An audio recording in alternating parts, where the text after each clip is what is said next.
made a mistake, and that is disappointing. Obviously I haven't done a good enough job of selling the protocols to them, when they're on their own. So, part of that could fall on me. A practice squad receiver played quarterback, Max Kellerman.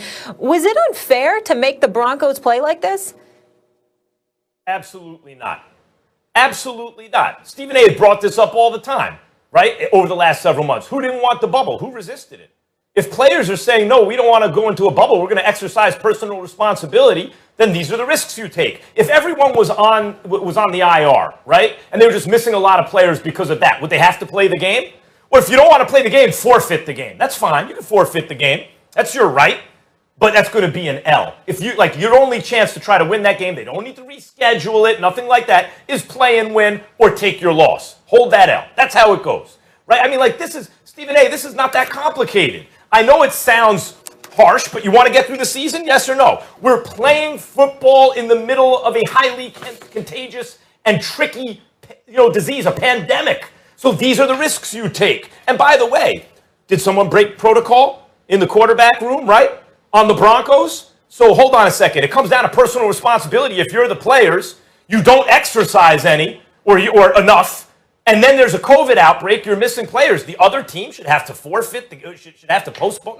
No. You play the game, take your lumps, move on. The only way you postpone, Stephen A., is if there's a threat of contagion.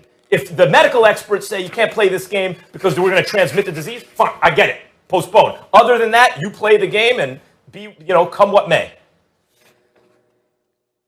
Max, I'm not getting into the particulars in terms of, because I totally agree with you about the contagion part. I also agree with you from the standpoint that, look, the players had an opportunity to have a bubble. They didn't want a bubble. Here's where we part ways, and I emphatically disagree with you. I'm thinking about the fans in this regard. Max, this is an extreme situation. There are alterations. There are exceptions that are made when extreme circumstances take place. They did not have a quarterback. According to folks in the NFL, the Broncos actually called to try to beg the NFL to allow their quality control coach to come onto the field and play quarterback for them because he knew the playbook. That's how desperate of a situation it was. So you are the New Orleans Saints, and you walk into a game playing against a team that literally, not figuratively, literally has no quarterback.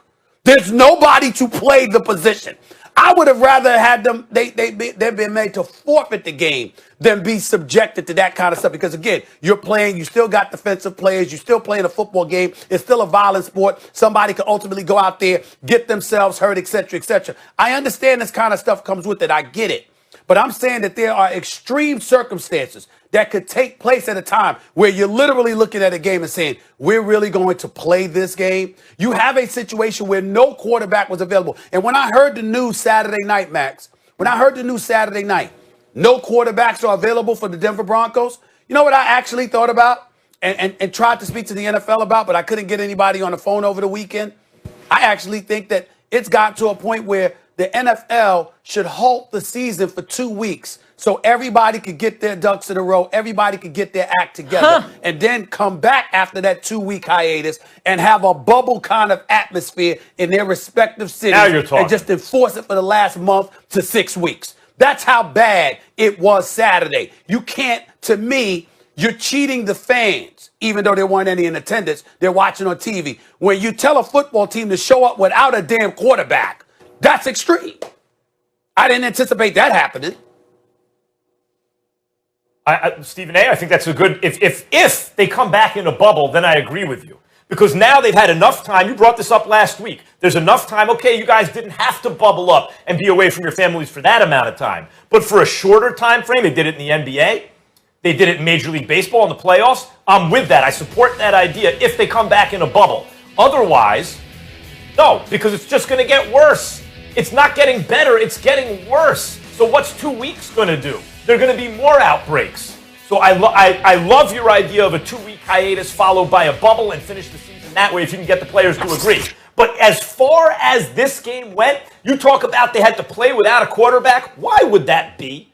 Why did they have to play without a quarterback? Could it be because the quarterbacks weren't wearing masks and socially distancing? Because that seems to be the reason, for which they apologized, right? So hold on. Now, we know it's a pandemic. We know it's contagious. We know the best way to fight it is socially distance. Wear a mask. Mask is probably number one, according to the data, right? So they let it slip. Then they didn't have a quarterback. What should happen after that? One of two options. Forfeit the game, take the L, or play the game, you risk the injury, and you take the L. They opted to play the game. But either way, the other team should not be punished for their lack of, which I kept hearing before the season, personal responsibility. They didn't take it, they lose. The bubble idea, Stephen A., I'm on board. 2 weeks in a bubble, I'm on board. I'm certainly not an advocate of those who followed protocol and were ready to play suffering. I get that part. All I'm saying is that there are millions of fans that are watching. We actually do matter too, okay? Even though we're not in attendance, we're watching on our television sets. And if you're living in the city of Denver or you're anywhere in the nation and you're a Denver Broncos fan and you don't have a quarterback, to me, you're not qualified to play the game, period. You should, to me, there's not a game that should take place. If the quarterback position is a position that you're supposed to have fulfilled, obviously so, and you don't have any of your dudes eligible to play, none of them, to me, you shouldn't be playing the game. So what's the difference? Tell me what the difference is between what happened to the Broncos. Quarterbacks don't wear a mask. They wind up with COVID. They don't have quarterbacks to field, right? And let's say a team where the quarterbacks were riding a motorcycle or something like that, and there was an accident and they all got hurt. They're on the IR. What's the difference? We know that there is a physical danger and that you need to take certain steps to protect yourself and others, and they didn't, and as a result, they weren't available to play. If they had an accident from careless behavior and weren't available to play, we wouldn't talk about postponing the game. They'd have to play without a quarterback, and that's what happened. Yeah, but you're talking about what we wouldn't talk about. You're not talking about my position, because my position is if you're a football team and you don't have a quarterback, not a quarterback, you don't need to be playing that game. I don't give a damn whether it's a motorcycle accident or COVID-19. If you don't have a quarterback that's been on the roster that's eligible